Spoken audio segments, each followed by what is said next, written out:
Élevons tous nos voix et prions le Seigneur, remettons ces instants entre les mains du Maître.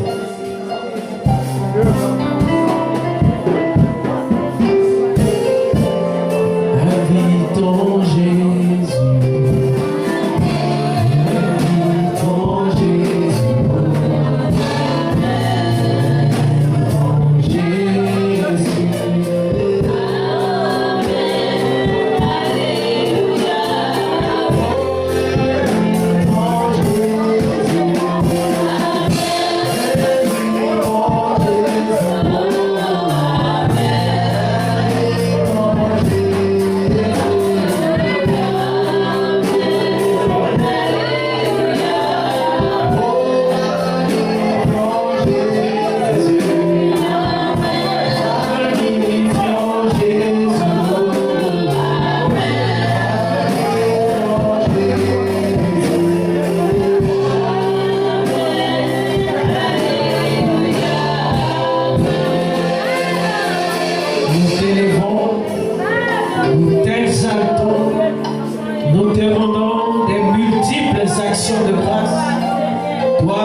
Alors que nous étions dans l'obscurité la plus profonde, dans le chaos, mais ta lumière nous a éclairés.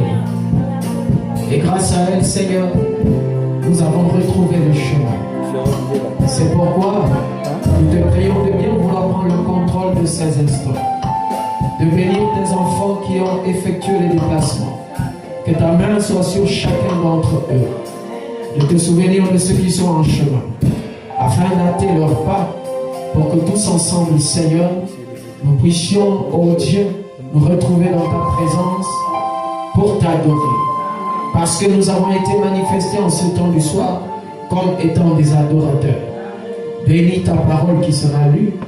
Laisse que, Seigneur, le mortel que je suis soit mis de côté et que le don qui est la divinité s'exprime à travers la chair humaine et qu'au nom de Jésus-Christ, nous puissions sortir d'ici satisfaits.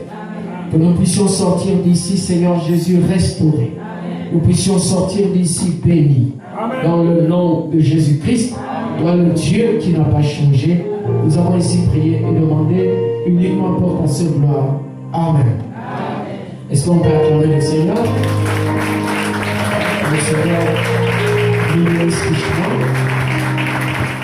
Alors prenons rapidement la Bible dans Ésaïe chapitre 9, le verset 5, là où nous lisons d'habitude. Il est écrit: car un enfant nous est né, un fils nous est donné, et la domination reposera sur son épaule. On l'appellera admirable, conseiller, Dieu puissant, Père éternel, prince de la paix. Amen. Nous prenons Jean chapitre 1, verset 14. Et la parole a été faite chair, et elle a habité parmi nous, pleine de grâce et de vérité. Et nous avons contemplé sa gloire, une gloire comme la gloire du Fils unique venu du Père. Jean lui a rendu témoignage, et s'est écrié: c'est celui dont j'ai dit, celui qui vient après moi m'a précédé, car il était avant moi.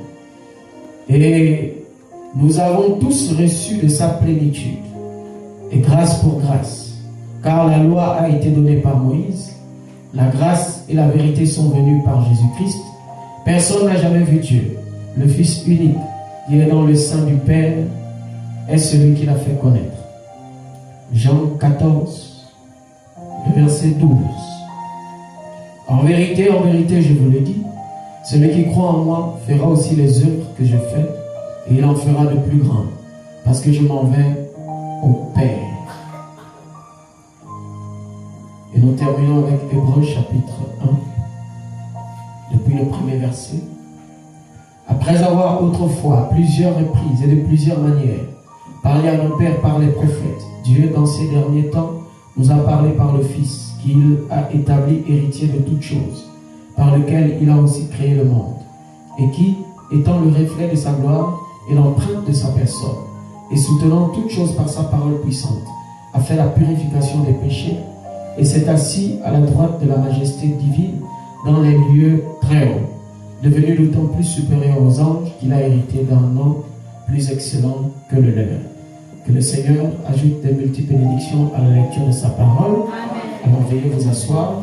Nous vous saluons dans le précieux nom de notre Seigneur et Sauveur Jésus-Christ. Et nous osons croire que vous allez bien. Amen. Alors nous sommes toujours et encore dans notre grand sujet, l'épouse de Christ est le mystère de Christ révélé. Amen. Amen. Alléluia. Amen. Et nous voulons avancer doucement, doucement, jusqu'à ce que nous allons, n'est-ce pas, clôturer cet enseignement et passer à autre chose. Alors, nous parlons de cette épouse, de cette église qui est censée faire connaître Christ. Amen. Amen. Et nous sommes déjà bien loin par rapport à ce que nous avons déjà dit jusqu'ici. Notre sous-thème que nous abordons depuis le mercredi, c'est la puissance de Dieu manifestée à travers la chair humaine. Amen. Amen. Et nous avons lu le mercredi dans la brochure Être pardonné, où Frère Branham nous a dit au paragraphe 148 que Dieu déteste une religion sans puissance. Amen. Amen. Si vous dites que vous êtes une église, vous êtes un croyant, Amen, Amen, et que vous êtes dépourvu de puissance, alors Dieu déteste cela. Dieu, c'est-à-dire le Père, n'est pas et ne sera pas du tout d'accord avec cela. Et Frère Branham nous a dit, elle doit avoir de la puissance. Et il nous a expliqué qu'est-ce que cette puissance devait faire. Il a dit que c'était une puissance pour sauver l'homme du péché. Et nous savons que le problème ici sur la terre, Amen, Amen, ce n'est pas tout ce qu'on peut citer après. Le problème, la maladie qui sévit, qui détruit le monde, c'est l'incrédulité. C'est ça le péché. Amen. Amen. Alors quand on est incrédule à la parole, alors ça peut produire tous les autres maux. Amen. Amen. Et toutes sortes de bassesses que nous connaissons. Pourquoi? Parce que d'abord au départ, nous sommes incrédules envers la parole. C'est ça le péché. Donc, il faut que cette puissance-là soit. Amen. Amen. Pour éradiquer le péché. Pour détruire le péché à la racine. Amen. Pour changer, transformer l'homme. Amen. Amen. Et il a ajouté en disant que c'est une puissance qui peut accomplir des signes, des prodiges et des miracles, comme l'a promis Jésus-Christ. Amen. Amen. Alors que nous savons que nous sommes à l'âge du transfert. Transfert de pouvoir, transfert de compétences, transfert de puissance, transfert d'autorité. Amen. Amen. Il y a aussi le transfert de sorcellerie. Nous sommes à l'âge des transferts. Amen. Et Christ, sachant cela, et voulant que son ministère se perpétue, n'a pas dérogé à la règle. Qu'est-ce qu'il a fait? Il nous a transféré son ministère. Amen. Amen. En nous transférant son ministère, il nous transfère aussi son autorité. Amen. La puissance qui était en lui,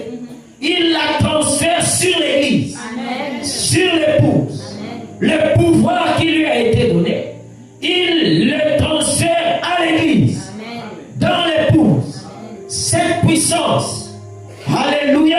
Amen. Maintenant, nous posons la question de savoir. Amen. Amen. C'est quoi cette puissance? Puisque nous parlons de puissance. Amen. Amen. Monsieur le diacre, on prêche ensemble. Acte chapitre 1, le verset 8. La Bible va répondre. La Bible va nous dire ce qu'est cette puissance. Amen. Amen. Donc à l'heure où nous parlons, Christ a déjà transféré à l'Église son ministère. Amen. Amen. Et en transférant son ministère, il transfère son pouvoir, son autorité, sa puissance à l'Église. Parce que le ministère de Christ ne peut pas être exercé sans pouvoir. Ça ne peut pas être exercé sans puissance. Ça ne peut pas être exercé sans autorité. Amen. Alléluia. Alors, en nous transférant son ministère, il nous transfère aussi son pouvoir. Il nous transfère aussi son autorité. Il nous transfère aussi sa puissance. Mais avant d'aller loin, sa puissance, la puissance en question, c'est quoi? Acte chapitre 1, oui. À partir du verset 8. Oui. Mais vous recevrez une puissance. La Bible aussi dit qu'on va recevoir une puissance. Mais la puissance là, c'est quoi? Voilà. Le Saint-Esprit survenant sur vous. La puissance dont nous sommes en train de parler ici. La Bible dit que nous allons recevoir une puissance. La puissance dont Frère Branham a parlé dans la brochure Être pardonné. Alléluia. Que cette puissance-là, amen, elle vient sur l'homme pour changer l'homme. Pour chasser le péché. C'est-à-dire l'incrédulité. C'est cette puissance-là qui a l'énergie, qui a la force suffisante de dire au péché dégage. Alléluia. Moi, en tant qu'homme, je ne peux pas. Je peux parler du matin au soir. Je peux te dire, Siméon, ne fais pas ça. Laisse ça. Siméon, crois la parole. Comme c'est encore moi, ça ne changera rien. Il faut qu'au-delà de mes paroles, il y ait cette puissance. C'est quoi? Le Saint-Esprit. Alléluia. Le Saint-Esprit va faire quoi? Le Saint-Esprit va oindre mes paroles. Alléluia. Ça va aller directement loger dans le cœur de Siméon.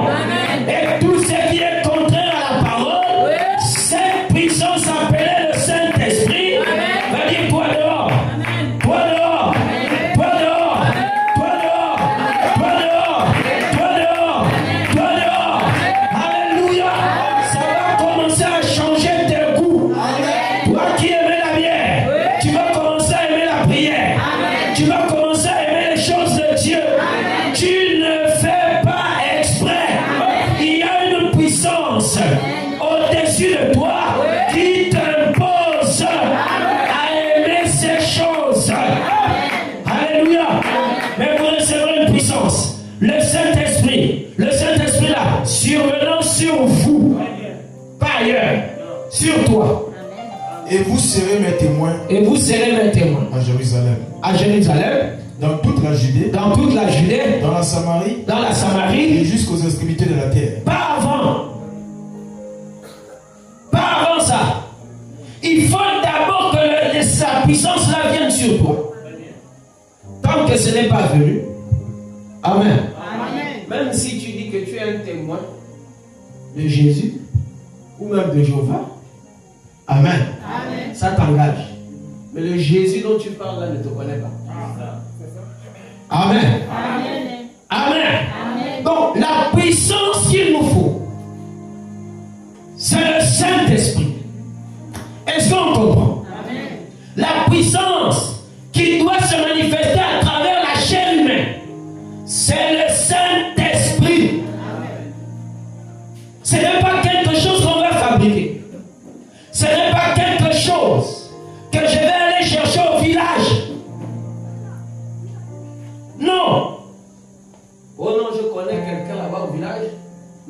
dans la forêt, il va te donner seulement un truc, tu pars avec. Je t'assure que ça va chauffer. Non, pas ça.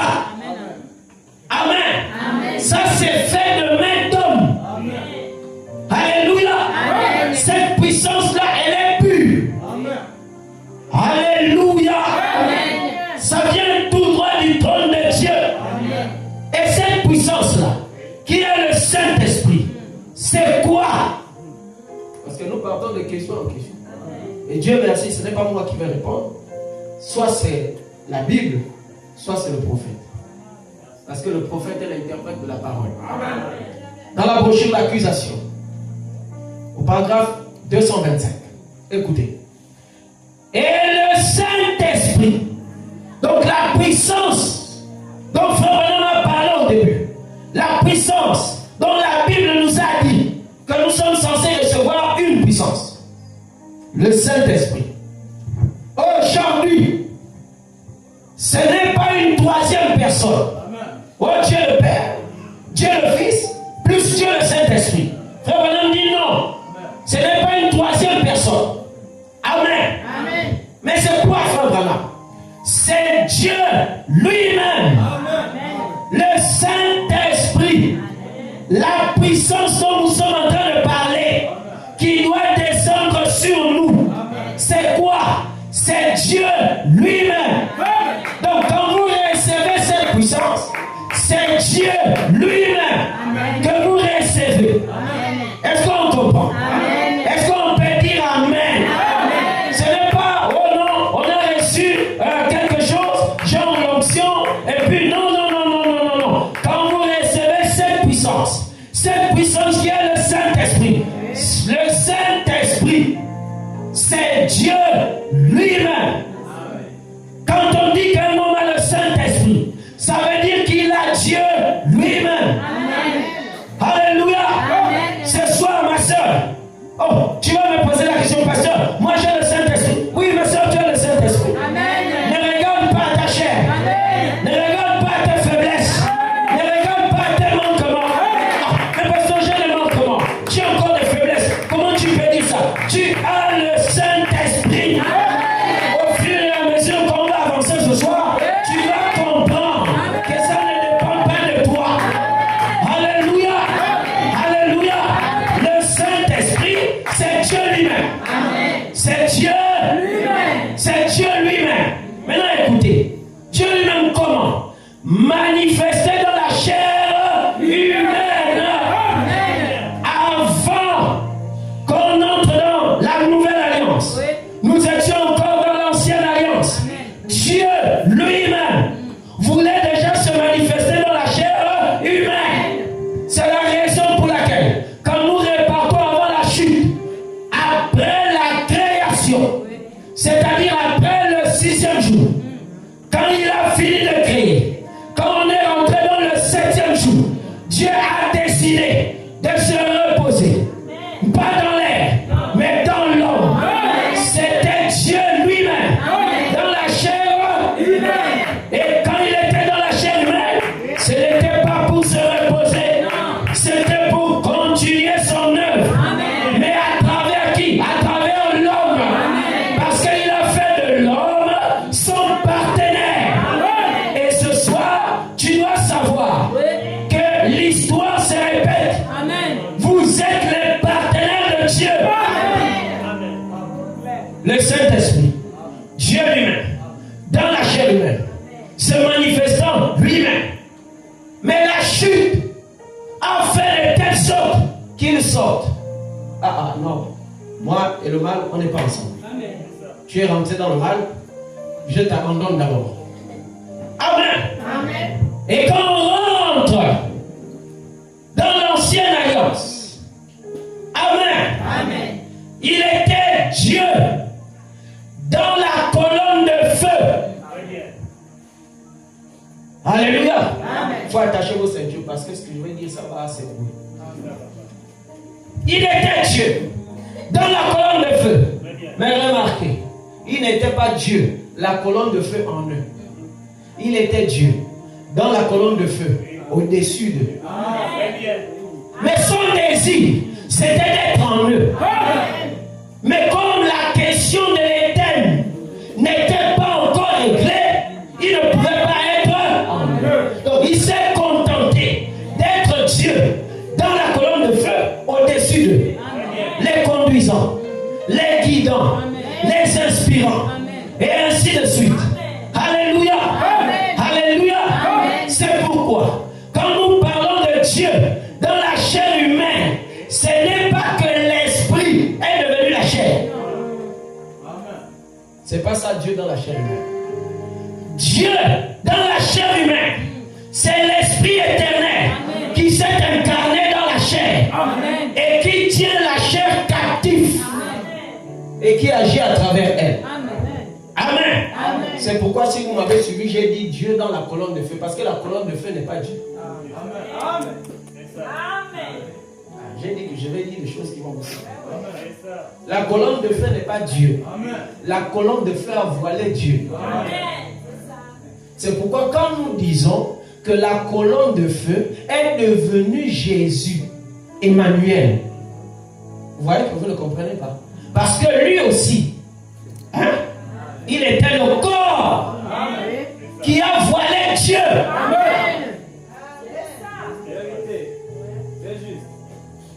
Est-ce que c'est clair? Amen. La colonne de feu, qui est appelée aussi le Logos, la théophanie, c'est encore appelé le Fils. Amen. Parce que tout a été créé par lui. Lui qui? Par lui. Pas que c'est lui qui a créé. Ça a été créé par lui. Ça a été créé à travers lui. C'est pas lui qui a créé. Mais ça s'est fait par lui, à travers lui. Mais lui là, c'est qui? C'est le Fils. Le Fils, c'est qui? C'était la colonne de feu. C'est parfait. Maintenant, celui qui a créé est rentré dans la colonne de feu. C'est celui-là qui a créé. Amen. Et quand la dispensation du Père, c'est-à-dire dans l'ancienne alliance, s'est achevée, la colonne de feu est devenue cette chair. Elle est devenue Jésus, Emmanuel. En d'autres termes, le même Dieu qui était dans la colonne de feu est allé créer une cellule de sang dans le sein de Marie. Et il est entré dedans. Amen. Donc lui aussi, Emmanuel, était le tabernacle, était la chair, était le corps qui voilait Dieu. C'est ça, la parole faite chair à l'est avec Emmanuel. Si vous comprenez ça de cette manière, vous n'allez pas avoir de problème avec la parole faite chair à l'ouest. Voilà. Parce que c'est le même principe, c'est le même procédé. Le corps n'est pas Dieu, mais c'est le corps qui a voilé Dieu. Et comme Dieu est dans ce corps, c'est Dieu qui fait de cette chair Dieu. Je prends un autre exemple. Il est descendu dans la montagne, sur la montagne. Ce n'était pas la sainte montagne, c'était le Dieu saint. Comment la montagne a fait pour devenir sainte? Parce que le Dieu saint était là. Est-ce qu'on comprend? Amen. Maintenant, appelez Jésus sur la scène. Paragraphe électronique 137. Écoutez. La colonne de feu que Moïse avait vue n'était pas Dieu, n'était pas le Dieu invisible. Donc la colonne, parce que c'est ça. La lumière au-dessus de la tête du prophète qu'on appelle colonne de feu, que Moïse a vue au buisson ardent. Frère Branham dit que ce n'était pas le Dieu invisible. Non. Il dit, cette colonne de feu était la gloire de la Shekinah qui indiquait que le Dieu invisible était tout près. Hein? Est-ce qu'on comprend? 138. Lorsque Jean baptisa Jésus, le Fils de Dieu, Dieu, le Dieu invisible, descendit. Quand Jean le Baptiste a plongé Jésus Jésus, je te baptise. Quand il le fait sortir, on voit du ciel venir une lumière sous la forme de la colombe. Amen. Amen. Le Dieu invisible descendit sous la forme d'une lumière, sous la forme d'une colombe, descendant dans les airs. Le Dieu invisible s'identifiant dans la gloire, s'identifiant dans la gloire de la Shekinah. Et là, c'est quoi la gloire de la Shekinah? C'est cette colonne de feu. Amen. Amen. Donc, il s'est incarné dans la personne d'Emmanuel. Amen. Amen. Il est descendu, il est rentré dans la personne d'Emmanuel, le Dieu invisible. Et Emmanuel est devenu le corps, le tabernacle qui cachait Dieu. Amen. Amen. Je vais ajouter. Shalom. Maintenant, je vais lire la brochure Shalom. Au paragraphe 61. Il dit, nous tous ici cet après-midi, qui sommes chrétiens, nous croyons que Jésus-Christ était la parole de Dieu manifestée. Est-ce que vous comprenez ce que ça veut dire? Regardez. Jésus n'est pas venu au monde comme vous et moi. L'ange Gabriel est apparu à Marie et il a prononcé la parole et il a été manifesté. Toi et moi, amen. Il a fallu qu'il y ait un homme et une femme qui se mettent ensemble pour que nous puissions venir au monde. C'est deux choses différentes. Lui, il était la parole de Dieu qui a été rendue visible. Amen. Amen. Toi et moi, on est le résultat d'un rapport sexuel. C'est deux choses différentes. Ce qui fait que ton corps et le mien est différent de celui de Jésus. Amen. Amen. Donc, nous croyons que Jésus était la parole de Dieu manifestée. Nous croyons qu'il était né d'une vierge. Il était le tabernacle dans lequel le Dieu Tout-Puissant a habité ici sur terre. C'est ça la parole faite chair. Il n'était pas juste un prophète, ni juste un homme ordinaire, mais il était Dieu lui-même, manifesté sous la forme d'un homme. Il était Emmanuel, Dieu avec nous. Nous croyons cela de tout notre cœur. C'est pourquoi quand il était sur la croix, il a crié, Élie, Élie, pourquoi m'as-tu abandonné? Amen. Amen. Alléluia. Amen. La persévérance. Paragraphe 30. Il faut que ça soit clair. Il ne faut pas qu'on confonde. Christ, quand il était sur terre, il était le corps de Dieu. Amen. Amen. Et ici c'est précis. Christ, quand il était sur voilà. Christ. Et Christ renvoie à la mission pour laquelle il a été envoyé sur la terre. Jésus est le nom du Père. Comme le Fils porte toujours le nom du Père, c'est pourquoi il a été appelé Jésus-Christ. Jésus, parce que le Père lui avait donné son nom pour qu'il puisse révéler le Père, et Christ, parce qu'il était le oint. Il était celui qui avait été commissionné, amen, pour cette mission précise, laquelle était l'œuvre de la rédemption. Est-ce qu'on comprend?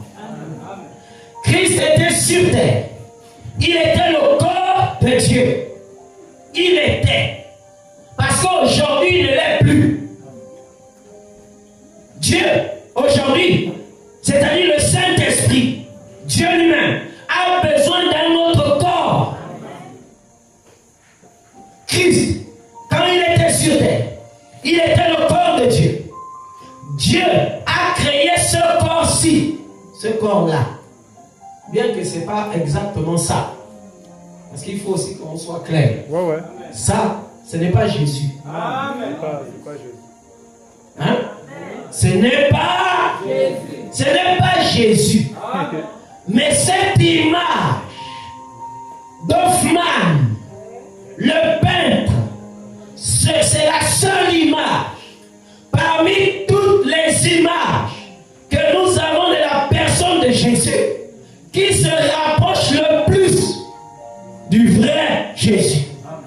Parce qu'en réalité, il n'y a aucun peintre, aucun dessinateur, quelle que soit la toile que tu as, quelles que soient les compétences que tu as, qui peuvent reproduire Jésus sur une toile. Amen. Amen. Alléluia. Amen. Mais parmi toutes les images que nous avons, Frère Branham ayant vu tout Jésus 3 fois dans la vision, quand il a regardé cette peinture d'Hoffmann, il a dit c'est la seule qui se rapproche. Alléluia. De ce que moi j'ai vu en vision, de ce qu'est Jésus. Alléluia. Alléluia. Il était le corps de Dieu. Dieu a créé ce corps-ci qu'on a appelé Emmanuel. C'était un corps différent. C'était un corps différent. C'était différent. Différent de toi et de moi. Lui, il était le résultat de la parole parlée. Nous sommes le résultat d'un rapport sexuel. Deux corps différents. Lui, quand il parle de l'éternité pour la terre, il ne contourne pas sa théophanie. Il descend directement dans sa théophanie et le voilà sur la terre. Mais toi et moi, pour venir ici sur la terre, nous avons contourné notre théophanie. C'est pourquoi nous avons oublié qui nous sommes, d'où nous venons. Alléluia. C'est pourquoi la parole, la lumière du temps du soir, a la mission de nous rappeler, de nous rafraîchir la mémoire. Qui nous sommes? Nous sommes fils de qui? Où est-ce que nous allons? Alléluia. Alléluia. Est-ce qu'on comprend? C'était un corps différent. C'était cependant un corps humain. C'était différent, mais c'était quand même un corps. Il dit, vous savez, Salomon lui avait construit une maison. Mais Étienne a dit, cependant, le Très-Haut n'habite pas dans des maisons faites de main d'homme. Amen. Mais tu m'as formé un corps. Eh bien, Dieu s'est formé un corps. De la même manière que dans Genèse 18, pour aller rendre visite à Abraham, après qu'il ait visité Abraham pendant plus de 6 fois dans les visions, et il a vu que c'est bon, cette fois-ci, il fallait que j'arrive en personne. Qu'est-ce que Dieu a fait? Dieu a créé un corps. Elohim a créé un corps. Et il est rentré dedans. Il a créé un autre corps. Gabriel entre. Il a créé un autre corps. Michael rentre. Escale.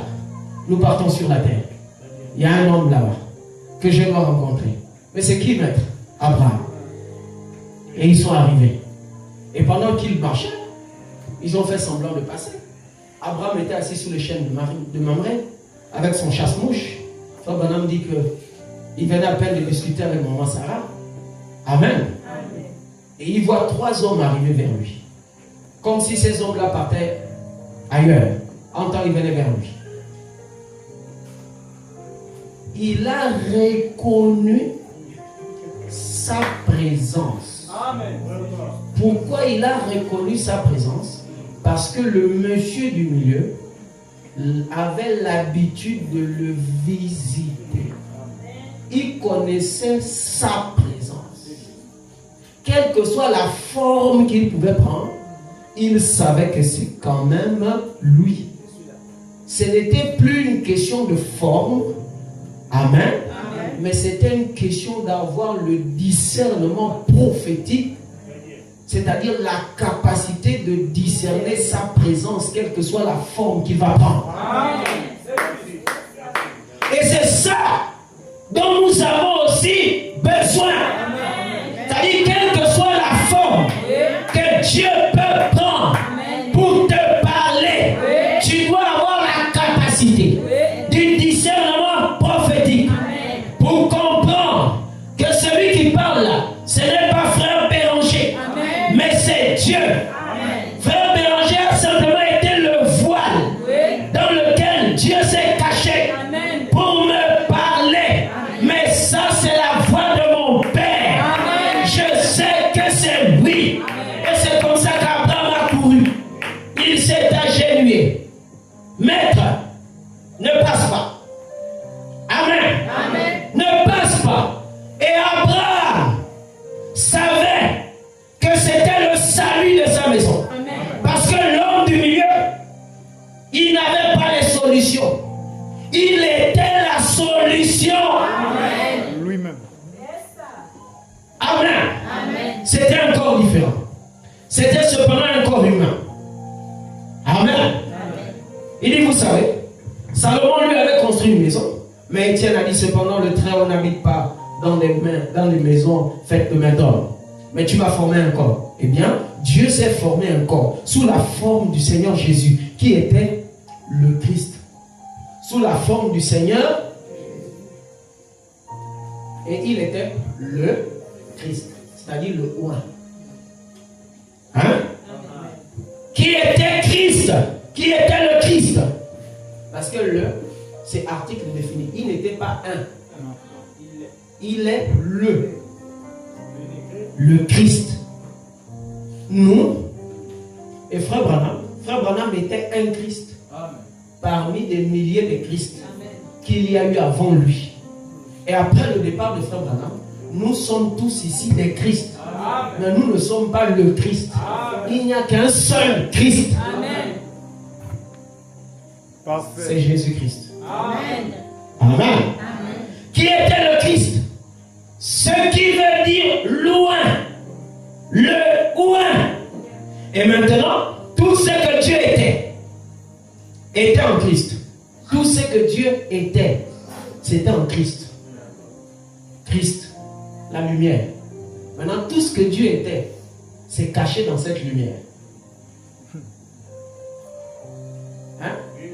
Et le monde a été créé à travers Christ, mais par celui qui était caché dans cette lumière.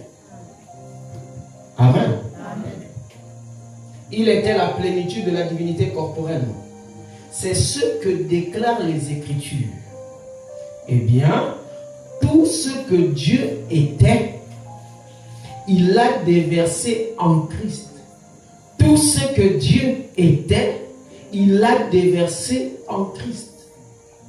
Quand Dieu décide de créer l'humanité, la première chose qui sort de lui, c'est Christ. C'est la parole.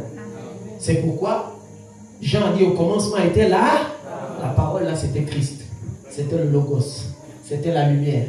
C'était la théophanie. C'était ça Christ. C'était ça la parole qui est sortie au commencement. Amen.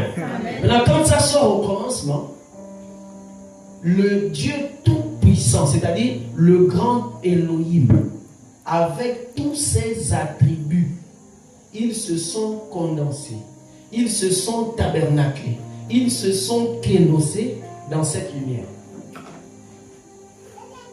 Amen.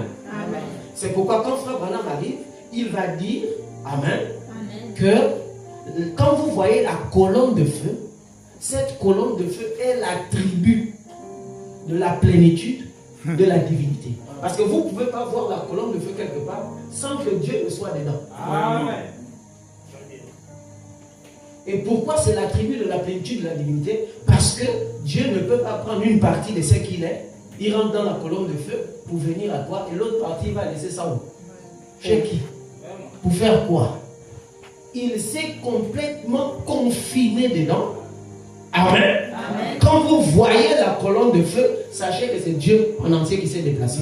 Il n'a pas laissé une partie quelque part ailleurs. Pour dire que oh non, je prends seulement cette partie ici. Rentrons dans la colonne de feu. Bon, vous là, vous attendez ici. Non! Amen. C'est Dieu qui est rentré dedans, qui s'est confiné dedans, et il a commencé à faire son voyage. Amen. Amen. Alléluia. Amen. Il a fait son voyage jusqu'à ce que la prophétie d'Ésaïe s'est accomplie. Une vierge concevra. Amen. Amen. Un enfant nous est né. Le Fils nous a été donné. Le Saint-Esprit. Parce que le Fils n'est jamais né. Le Fils a été manifesté. Hein? Il est sorti de Dieu. Mais c'est voilà l'enfant qui est né, c'est Emmanuel. Amen. Mais le Fils nous a été donné. C'est le Saint-Esprit. Amen. Est-ce qu'on comprend? Amen. D'accord. Et maintenant, tout ce que Dieu était en Christ. Il était la plénitude de la divinité corporellement. C'est ce que déclarent les Écritures. Eh bien, tout ce que Dieu était, il l'a déversé en Christ. Il était Emmanuel. Dieu avec nous. Amen. Amen. Merci Seigneur.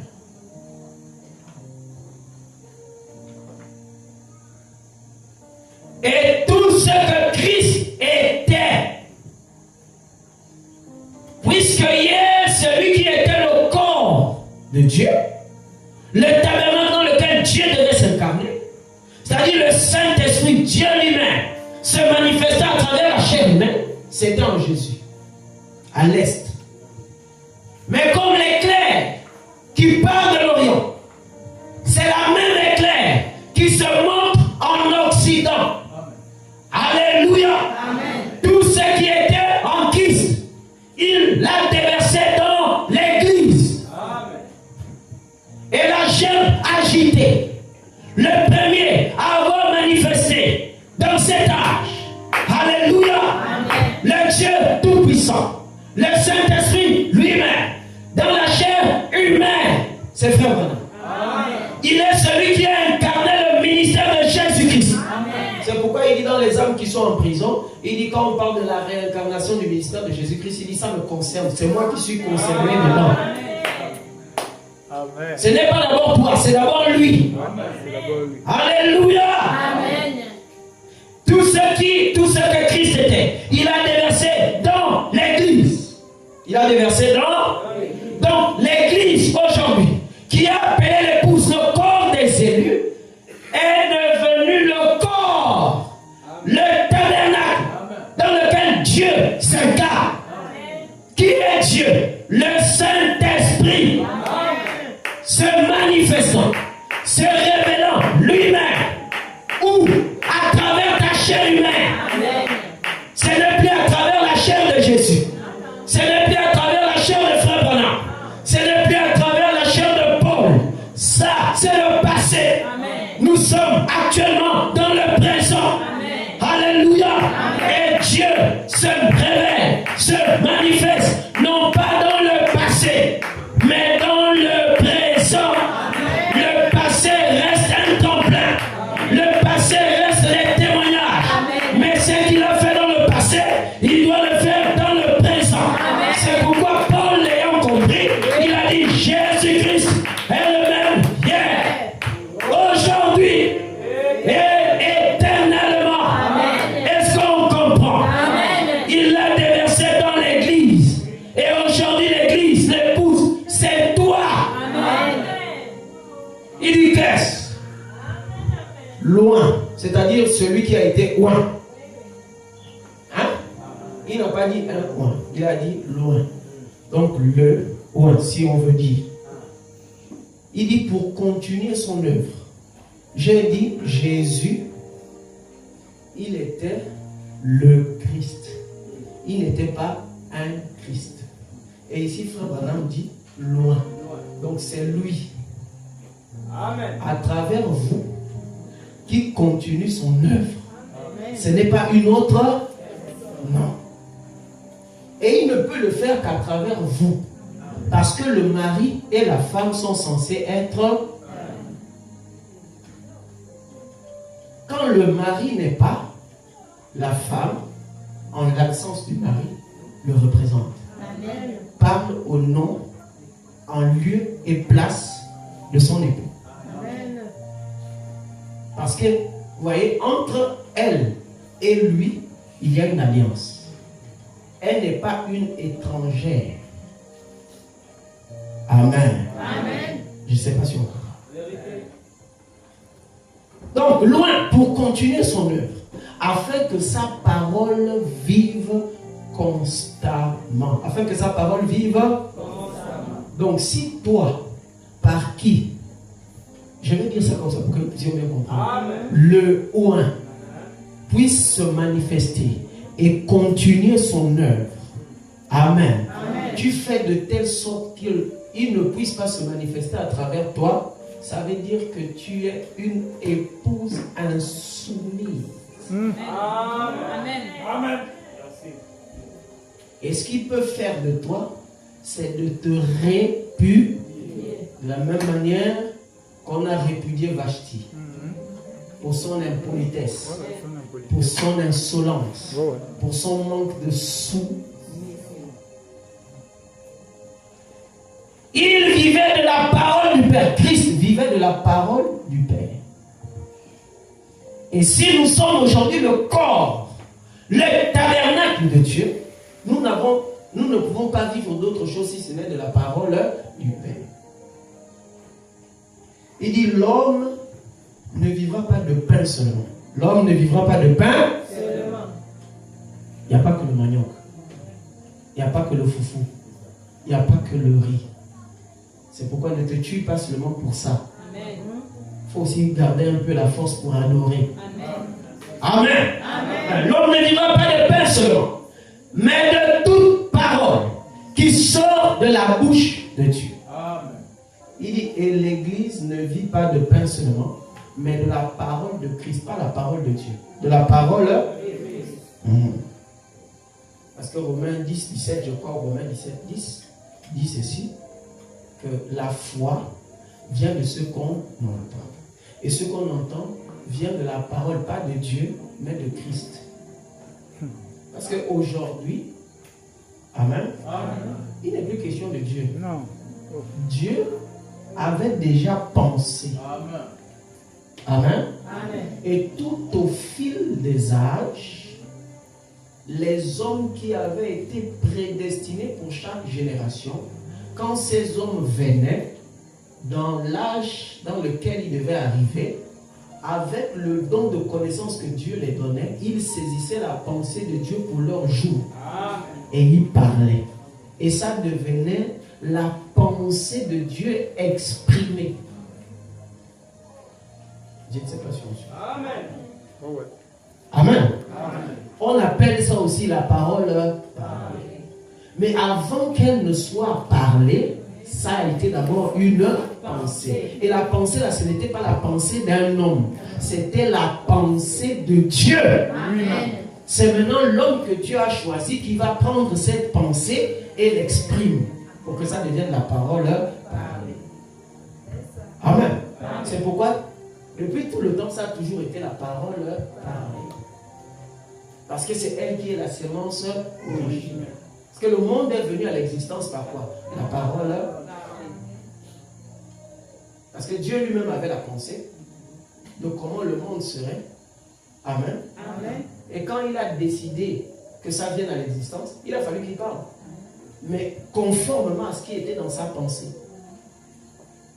Quand celui qui vient aussi apporter la parole, quand il apporte la parole, il doit avoir cette fois-ci plus la pensée de Dieu. Parce que la pensée de Dieu a été transférée en Christ. Amen. Aujourd'hui, celui qui prêche, celui qui enseigne, doit avoir la pensée de Christ. C'est pourquoi Frère Branham dit, Amen, Amen. que en voici le secret. La parole est dans l'épouse comme elle était en mari. Et l'épouse a la pensée de Christ, c'est-à-dire la pensée de son mari. Et l'épouse qui a la pensée de Christ, qui est son mari, elle sait ce qu'il faut faire comme une femme. Hein? Avec la vie quotidienne et le temps, elle peut désormais, même si son mari ne parle pas, savoir avec exactitude interpréter le silence de son mari. Amen. Parce qu'elle peut capter sa pensée et savoir lire ce qu'il est en train de dire dans sa pensée. Amen. Amen. Oui. Il vivait la parole du Père. L'homme ne vivra pas de pain seulement, mais de toute parole qui sort de la bouche de Dieu. Et l'Église ne vit pas de pain seulement, mais de la parole de Christ. Et le Saint-Esprit vient prendre la parole de Christ et la transforme en une action vivante. Donc, le Saint-Esprit, il vient, il prend ça. Il prend quoi? La parole. De qui? De Christ. Qui est où? En vous. Et il la transforme en une action vivante. Cette action-là, ça peut être quoi? Ça peut être la guérison. Ça peut être le salut. Hein? Amen. Ça peut être une expérience quelconque. Mais tout ça, dans le but, amen, que Dieu, par le Saint-Esprit, ou qui est le Saint-Esprit, à travers toi, dans ta chair humaine, se manifeste, travaille, s'exprime. Amen. Amen. Il dit, et la transforme en une action vivante. Aujourd'hui, voici les miracles qui accompagneront ceux qui auront cru. C'est de cette manière, amen, que Dieu prend le Saint-Esprit, prend en toi la parole, alléluia, et la transforme en une action vivante. Tu deviens celui par qui Dieu travaille. Dieu agit. De la même manière que Christ était celui par qui le monde est venu à l'existence. Il était celui par qui la rédemption a été faite. Aujourd'hui, l'épouse, elle est celle par qui l'histoire de la rédemption de l'Église des nations s'achève. Amen. Amen. Et il prend ce qui est en vous, la parole qui est en vous, les dons, les capacités qui sont en vous, et il les transforme en des actes vivants. Le monde peut témoigner. Ça, c'est le doigt de Dieu. Ça, c'est Dieu qui a fait. Ça, un homme ne peut pas le faire. Oui, ça, c'est Dieu. Oui, la vie de cet homme, c'est Dieu. La vie de cette femme, c'est Dieu. C'est une action vivante. Alléluia. Oui, nous voyons Dieu à travers cet homme. Oui, nous voyons Dieu à travers cette femme. C'est une action vivante. C'est Dieu lui-même, le Saint-Esprit, se manifestant à travers ta chair humaine. Amen. C'est ça, Dieu dans la chair humaine. Amen. Amen. Maintenant, nous devons savoir, parce que nous allons vers la fin, que la parole nous a montré que le Saint-Esprit a changé de manifestation à travers les âges. Amen. À travers les époques, le Saint-Esprit a changé de manifestation. On va aller étape par étape, parce que nous ne sommes pas ici pour haranguer les foules, mais pour que la parole s'asseye dans nos cœurs, pour que nous puissions la saisir. Amen. Amen. Lorsque le Saint-Esprit vient sur Jésus au Jourdain, amen, venu sous la forme d'une colombe. Et cette colombe-là, c'était une lumière. Amen. Amen. Ça s'est incarné en lui. Et il a commencé son ministère. C'est une image que la parole est en train de nous montrer en nous disant qu'en réalité, personne, au grand jamais, ne peut être un instrument de Dieu avant que le Saint-Esprit ne vienne. C'est pourquoi la condition sine qua non pour se tenir derrière la chair pour apporter la parole, la première condition, c'est le baptême du Saint-Esprit. Et ce n'est pas en réalité seulement pour le prédicateur, mais en réalité c'est pour chaque croyant. Parce que même celui qui joue au piano, en réalité, il faut qu'il ait le Saint-Esprit. Celui qui a la batterie, il faut qu'il ait le. Ceux qui chantent, qui répondent, il faut qu'ils aient le. Ceux qui sont debout, il faut qu'ils aient le. Les diacres doivent avoir le. Les administrateurs, les prédicateurs, chacun pour sa part devrait avoir le. Parce que la véritable adoration ne peut pas commencer sans le Saint-Esprit. Parce que celui qui adore, ce n'est pas l'homme, mais c'est Dieu à travers l'homme. C'est pourquoi aujourd'hui, Frère Branham a dit, Dieu est retourné dans l'homme pour adorer et pour être. Donc quand quelqu'un n'a pas le Saint-Esprit, il n'adore pas. Il vient à l'église, il chante les cantiques, il peut même avoir des émotions. Il peut même aller jusqu'à manifester un don. Mais ce n'est pas la preuve qu'il a le Saint-Esprit. Parce que le don n'est pas dans l'âme, mais le don est au niveau de l'esprit.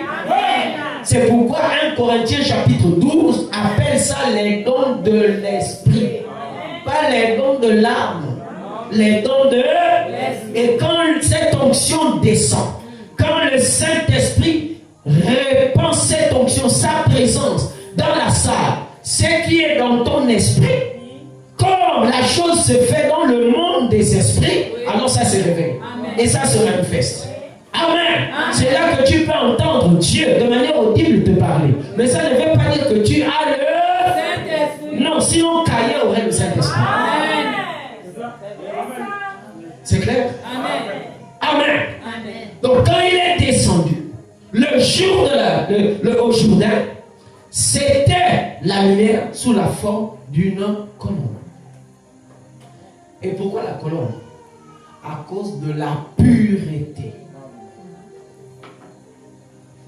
Parce que Dieu est pur. Hein? Dieu est pur. Et il descendait sur un agneau. Et Frère Branham a prêché un serment. Hein? Le mariage de l'agneau et de la colombe. C'est-à-dire, la colombe qui est Dieu ne peut descendre que dans un agneau. Amen.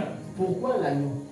Parce que de tous les animaux qui existent sur la terre, il n'y a pas un animal aussi doux. Amen.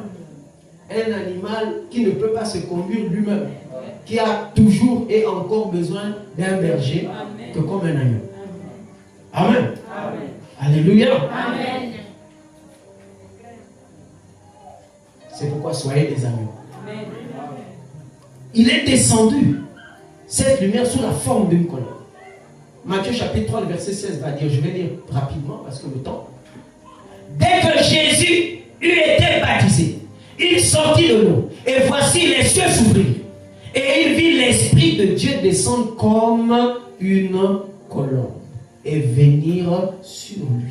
Comme c'était un adverbe de comparaison, ce n'était pas une colombe, mais il était comme une colombe. Et pourquoi la forme de la colombe? Parce que la colombe, j'ai dit, est pure.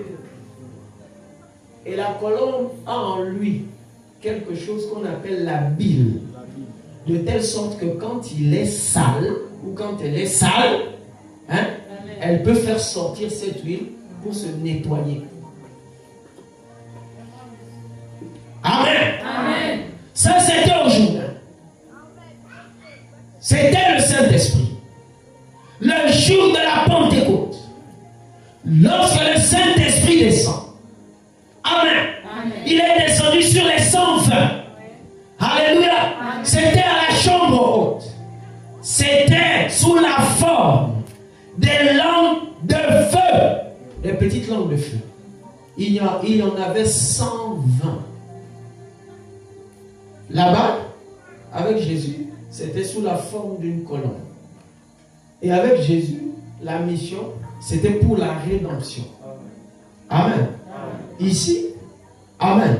C'était pour l'accomplissement de la promesse.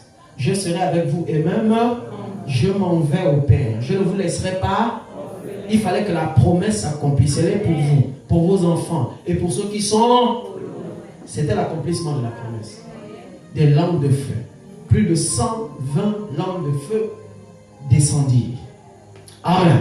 Actes chapitre 2, de 1 à 4. Le jour de la Pentecôte, ils étaient tous ensemble dans le même lieu. Tout à coup, il vint du ciel un bruit comme celui d'un vent impétueux, et il remplit toute la maison où ils étaient assis. Des langues semblables à des langues de feu leur apparurent, séparées les unes des autres, et se posèrent sur chacun d'eux. Et ils furent tous remplis du Saint-Esprit. On a dit que le Saint-Esprit, c'est Dieu lui-même, manifesté dans la chair. Et ils se mirent à parler en d'autres langues, selon que l'Esprit leur donnait de s'exprimer. N'entrons pas là-bas. Amen. Ça, c'était pour l'accomplissement de la promesse. Parce que la promesse avait été donnée. La promesse avait été faite. Et il fallait que cette promesse s'accomplisse. Et ça s'est accompli le jour de la Pentecôte. Et le Saint-Esprit est descendu en forme de langue de feu. Et ça s'est posé au-dessus de la tête de chacun. Plus de 120. Et ils ont été tous remplis du Saint-Esprit. La promesse venait de s'accomplir. Le Saint-Esprit était à nouveau, sinon le Saint-Esprit était disponible. Dieu venait là d'accomplir ce qu'il a toujours voulu faire. C'est-à-dire être dans l'homme. Il avait un prototype. Quelque chose qu'il a essayé. C'était Christ. Amen. Parce qu'il a commencé avec Adam. Adam a gaffé. Il est sorti. Et depuis qu'Adam est tombé, jusqu'à Jean-Baptiste, il ne s'est plus jamais incarné dans un autre humain. Ceux-là de Noé ou de Seth, jusqu'à Jean-Baptiste, ils bénéficiaient de l'onction, de la présence qui émanait du grand Élohim. Mais après le départ de Jésus, lui qui était le prototype, il a essayé de nouveau s'il peut à nouveau s'incarner dans une chair humaine et travailler. Il a essayé avec Emmanuel, ça marchait. Et dès que ça marchait, à la chambre haute, il avait 120 corps, 120 tabernacles, dont les pensées et les cœurs étaient un. Et tous tournés vers la parole. C'est ce que la Bible a appelé le commun accord. Et cette attitude de commun accord a appelé l'accomplissement de la promesse. Amen. Amen. Et après quoi, ils se sont répandus, dispersés à travers la Judée. Amen. Amen. Et il y avait un homme du nom de Saul de Tarse. Amen. Amen. Qui était important et capital dans l'histoire de l'Église des nations. Mais il était pharisien. Et il avait des lettres de recommandation de son camp pour aller tuer tous ceux qui parlaient de Jésus. Mais surtout les pasteurs. C'est pourquoi, frère, l'histoire se répète. Amen. Alléluia. Amen. Si vous voulez détruire l'Église, attaquez et détruisez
chemin de Damas. Pendant que cet esprit destructeur était sur Saul de Tarse, en chemin vers la ville qu'on appelle Damas, pour aller tuer Pierre et Jean. Nous sommes à nouveau à Damas et on pourchasse à nouveau Pierre et Jean. Alléluia. Mais ce qui est bien, avant qu'il n'entre à Damas, une lumière bizarre et surnaturelle lui est apparue. Il était le seul à voir cette lumière. Cette lumière l'a renversé. C'est pourquoi, frère, n'ayez pas peur. Nous ne servons pas un homme, mais nous servons le Dieu du ciel et de la terre, le maître de l'univers. C'est lui qui a créé tout le monde. Alléluia. Et il n'y a aucun esprit qui soit au-dessus de lui. Il n'y a aucun esprit, alléluia, qui puisse le dépasser. Il est le maître de tous les esprits. Alléluia.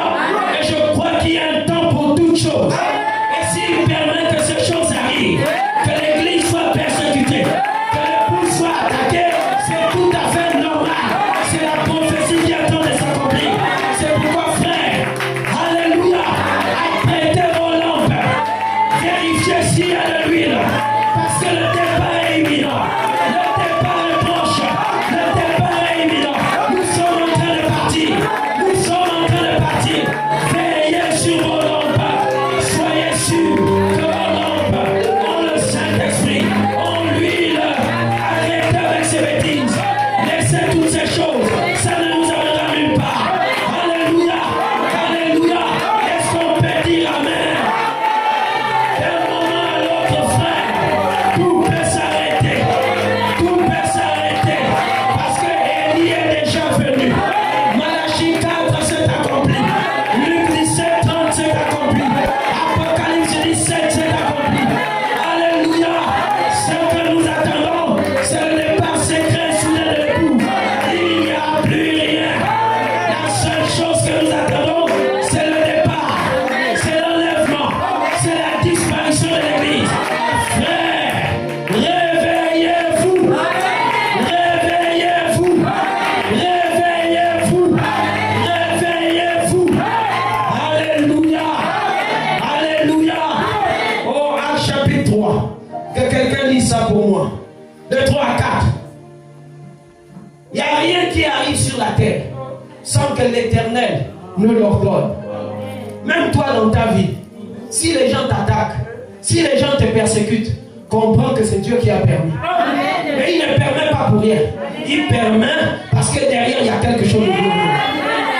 C'est pourquoi toi ne sois pas distrait. Sois plutôt concentré. Les yeux fixés. Pas sur celui qui te persécute. Non, celui qui te persécute, c'est un instrument. Tu vois, c'est une chose. Quand on utilise une chose, on fait quoi avec? On jette. Ça n'a pas trop d'importance. C'est juste quelque chose pour laquelle on a besoin d'utiliser pour un moment. Le diable, c'est une chose. Et les corps dans lesquels il s'incarne pour nous persécuter sont des choses. Pharaon était une chose. Il voulait être sauvé, mais il ne le pouvait pas. Parce qu'il était une chose. Judas voulait être sauvé, mais il ne le pouvait pas. Il était une chose. C'est vous qui êtes des vrais gens. Pourquoi vous occupez des choses? Si une chose te persécute, passe ton chemin. Tu as déjà vu un lion s'occuper des aboiements d'un chien? Non. Attends, est-ce qu'on peut comparer le lion et le chien? Le lion couché, si le chien s'aperçoit qu'il est né avec le lion, il va plier sa queue, il va chercher comment il faut fuir, même si le lion ne dit absolument rien. Mais pourquoi? Parce que le lion, alléluia, c'est le roi de la forêt. Rien que sa présence, sa influence. Frère, vous vous négligez pour rien. Parfois ta présence, même dans ta famille, ça dérange, ça influence. Au travail, ça dérange. Au quartier, ça dérange. Dans la famille, ça dérange. Mais vous ne négligez pas. Vous avez quelque chose, frère. Vous avez quelque chose. Et cette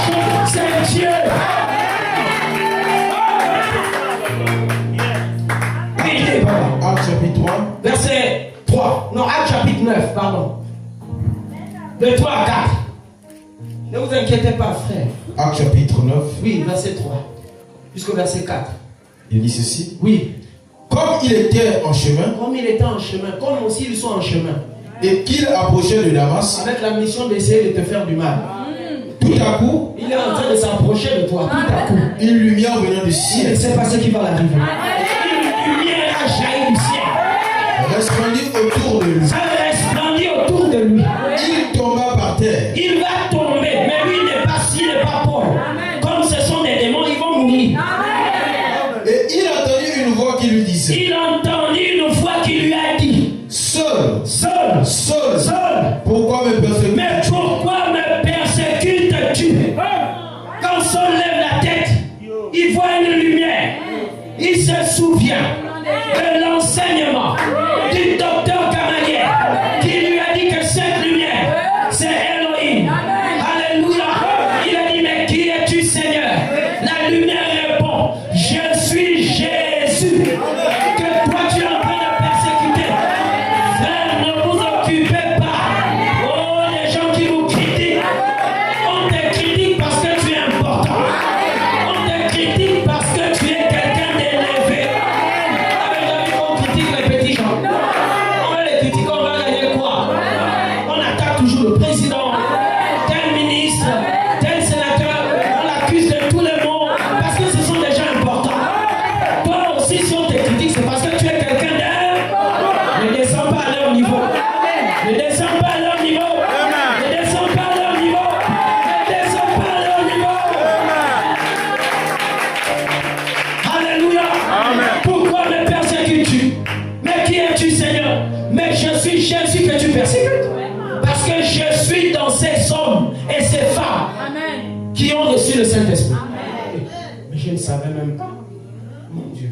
Contre les gens que j'attaque là, c'est sérieux. Ce sont des enfants de Dieu. Il dit, bon, c'est rien.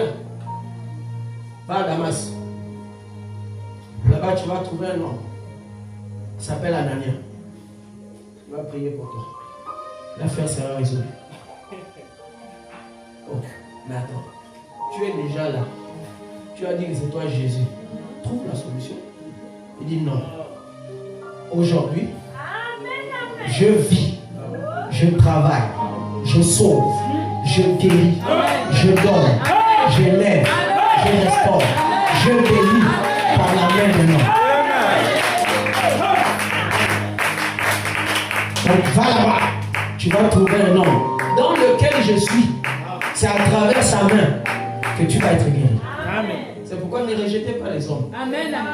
Ne rejetez pas vos frères et vos sœurs en qui Dieu a placé des dons, des capacités.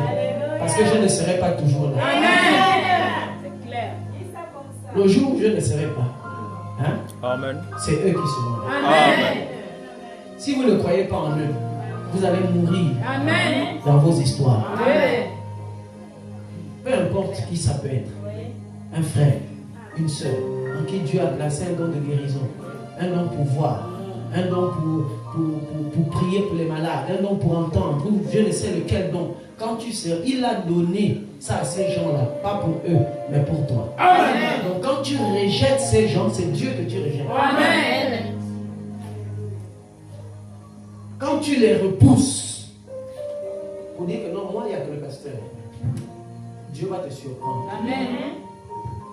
Pas que le pasteur ne peut rien, mais Dieu pour te punir va faire en sorte que le jour là, la main du pasteur, Dieu dit je ne veux rien faire. Amen.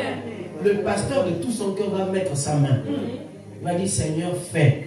Mais comme toi tu méprises ces gens-là, Dieu va dire mon ami, mon problème ce n'est pas toi. Toi, il n'y a pas de souci. Amen. Mais à cause de cette personne-là, je ne fais pas ce que tu me demandes. Amen.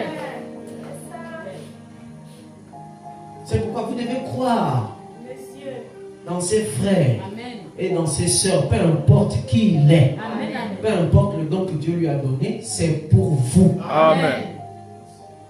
Si vous ne croyez pas, vous allez croire en qui? Parce que Dieu là, que vous priez là, il n'est pas au ciel. Il est retourné dans l'ombre. Amen. Et l'homme là, c'est parfois le frère que tu ne veux pas voir. Amen. C'est parfois la soeur que tu méprises. Amen. C'est ça. L'homme là, c'est Dieu. Amen. Cette femme là, c'est Dieu. Amen. Que tu écrases. Amen. Chez toi, que tu critiques. Que tu raboules. Que tu traites de tous les noms. La femme là que tu critiques là, c'est Dieu. Amen. Dans la chair humaine. L'homme là, le garçon là, c'est Dieu. Dans la chair humaine. Si vous ne croyez pas en eux, je ne sais pas, ça veut dire que vous ne croyez pas en Dieu. Amen. Parce que Dieu est descendu parmi vous. Il est devenu, c'est-à-dire des hommes parmi vous. Il est plus proche de vous que vous ne pouvez le penser. Amen. Tu vas voir un frère en qui Dieu a donné une capacité. Amen. Amen. Mais les gens le négligent.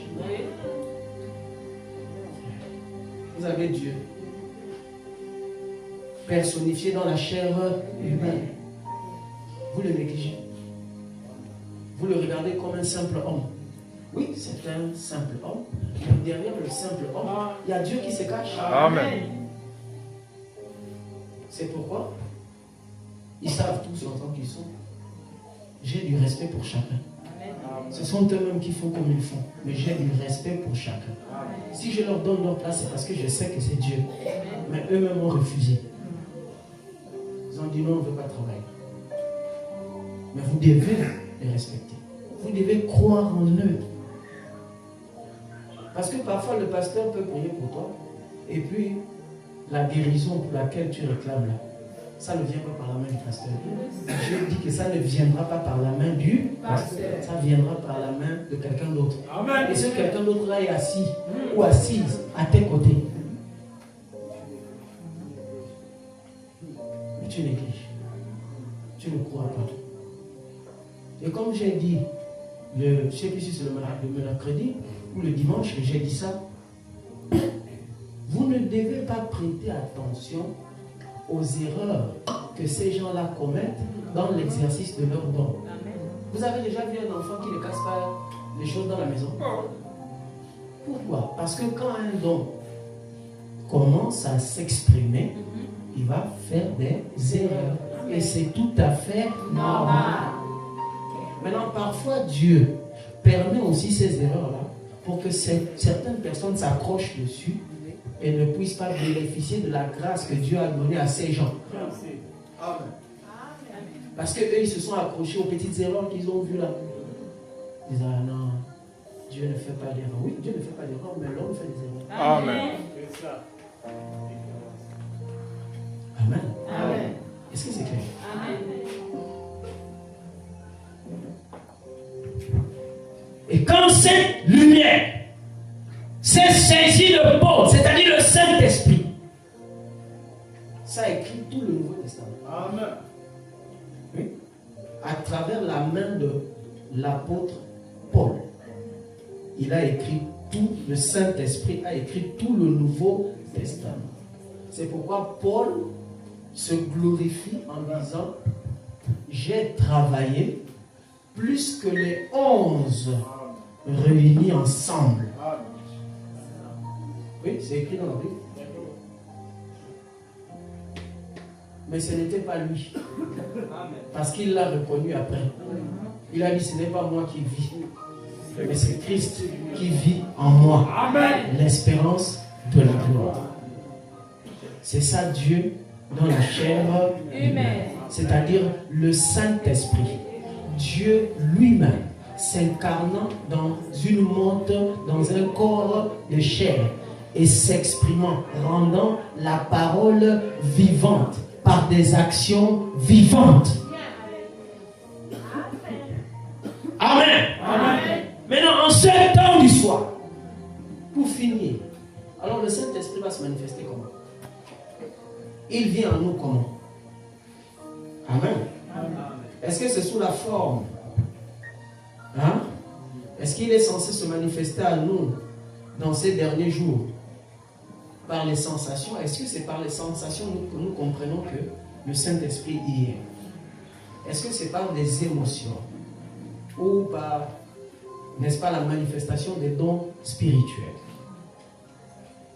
Si je dois répondre par rapport à ces trois choses que j'ai citées, sensation, émotion, manifestation des dons spirituels, la réponse sera oui et non à la fois. Amen. Amen. Oui, pourquoi?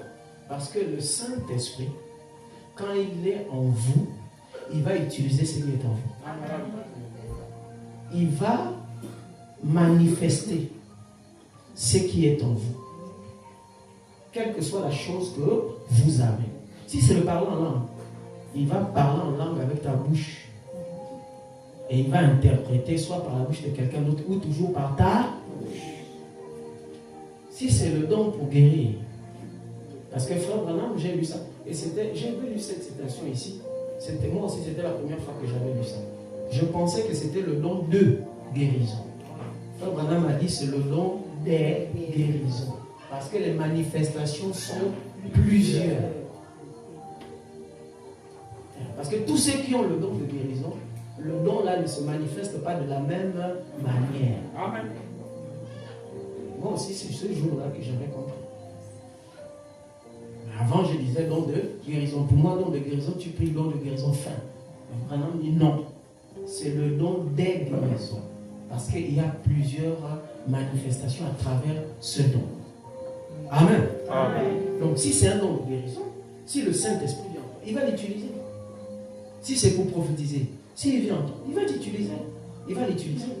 Si déjà tu es quelqu'un de sensible aux esprits, quand il va venir en toi, tu vas danser aussi en esprit. N'est-ce pas? Amen. C'est le Saint-Esprit. Amen. Amen. C'est pourquoi je dis oui. Non, parce que ce n'est pas la preuve. Amen. Amen. La preuve tangible. Non, pas tangible. Ce n'est pas la preuve palpable que si vous faites ces choses, c'est que le Saint-Esprit est en vous. Parce que j'ai dit tout à l'heure que ce sont les dons de l'Esprit. Donc, le Saint-Esprit peut t'utiliser alors qu'il est déjà dans ton âme. Tu as reçu le salut, il utilise le don qui est au niveau de ton esprit. Comme tu peux ne pas aussi avoir le Saint-Esprit, mais comme tu as déjà la capacité, le don qui se trouve au niveau de l'esprit, quand il y a cette atmosphère, ça t'utilise aussi. C'est pourquoi j'ai dit oui et non. Amen. Amen. Mais lisons d'abord. Exposé des âges de l'Église, puisqu'on est à la fin. On est à la page 168. On est au début du paragraphe. Il dit, mais que voyons-nous à notre époque? Il y a des foules entières qui manifestent des signes. C'est très bien de manifester les signes, n'est-ce pas? Mais écoutez, le problème. Au point que nous avons une génération de chercheurs des signes. Vous verrez les gens sont là avec des téléphones ou des appareils photo. Au lieu qu'ils filment, qu'ils capturent les séquences du moment, peut-être pour le faire vivre à d'autres personnes, peut-être pour que d'autres personnes qui sont aussi ailleurs bénéficient du don et de la grâce que Dieu vous a donné et voient aussi ce que vous êtes. Non. Dans la plupart des temps, on est en train de filmer. On filme parce qu'on veut filmer une lumière surnaturelle. Oui. C'est une génération chercheur de signes. Si Dieu veut se manifester d'une manière ou d'une autre, il ne vous demandera pas. Amen. Il le fera selon le bon plaisir de sa volonté. Amen. Maintenant, quand vous êtes là maintenant, et quand vous voyez une sorte d'auréole passer au niveau du flash ou de la lumière de votre téléphone, et que vous capturez ça, ça va faire comme si c'était une lumière. Et vous allez appeler ça la colonne de feu. Parfois, c'est la légèreté. Amen. Amen. Amen. On va appeler ça la colonne de feu. On va dire que voilà.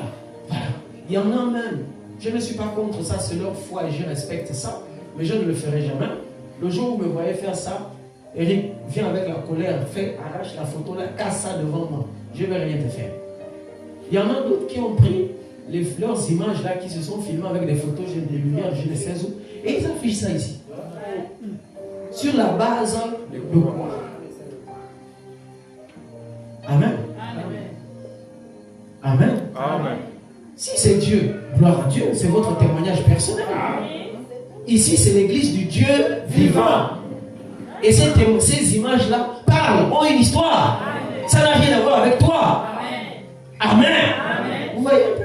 Et on est là, on cherche les signes. et tout ça. Quand on voit un petit truc, mes frères, Dieu reste Dieu. Au-delà du signe, il y a eu quoi? C'est ça. Amen. Parce que derrière chaque signe, il y a un message, il y a une foi. Alléluia.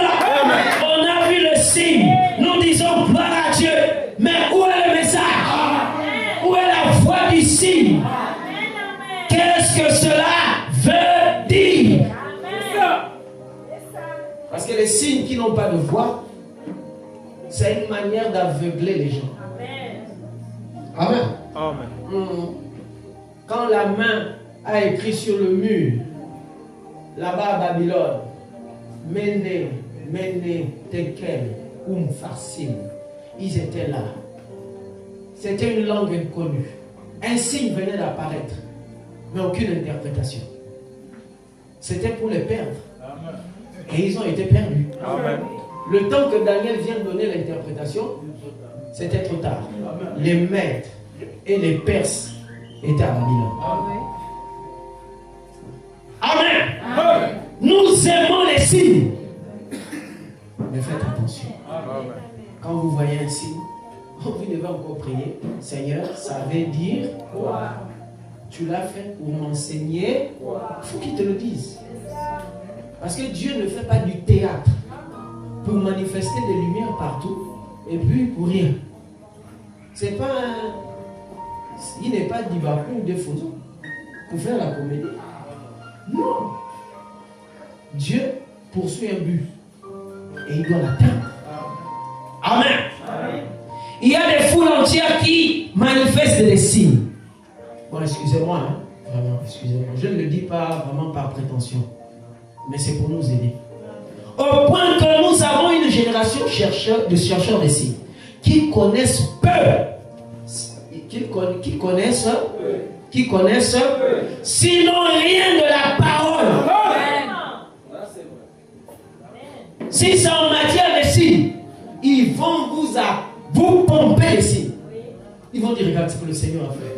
Ils accusent même le Seigneur alors que parfois le pauvre Seigneur n'est pas dedans. Regarde ce que le Seigneur a fait. Ça c'était en 95. Regarde ce que le Seigneur a fait. En 2025, ça la lumière là, ça m'a enveloppé comme ça. D'accord. Que ça t'a enveloppé. Qu'est-ce qui a vraiment changé?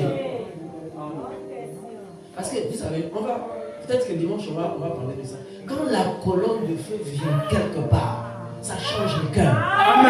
Mais comment des signes que vous avez des colonnes de feu un peu partout et vous avez encore des mauvais cœurs, des cœurs de mépris, vous méprisez les gens, vous êtes des orgueilleux. Ça, avec la colonne de feu, je ne crois pas. Amen. Ça c'est pas la colonne, c'est votre colonne de feu.